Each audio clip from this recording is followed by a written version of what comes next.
if a line contains the points -2, 1 and 1, 4, then what is its y-intercept?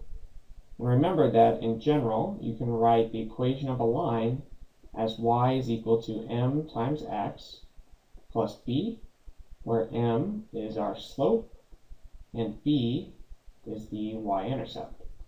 So in this problem, we're trying to find b. So first, we'll have to find our slope, and then once we have the slope, we can just plug in one of these points into the equation for x and y, and then we'll have an equation with only b in it, which we can then solve for.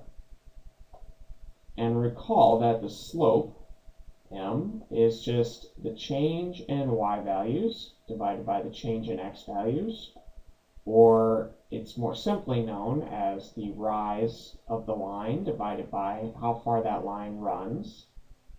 And the formula, which I derived in a previous video, is just y2 minus y1, where y2 and y1 are just the y-coordinates of our points, and then divided by x2 minus x1. And if this is y2, then this would have to be x2, and so this would be x1. So now applying this formula to find the slope in our problem, m would be y2 minus y1, or 4 minus 1, divided by x2 minus x1, or 1 minus -2, which is the same thing as just plus 2. 4 minus 1 is 3, 1 plus 2 is 3, 3 divided by 3 is just 1.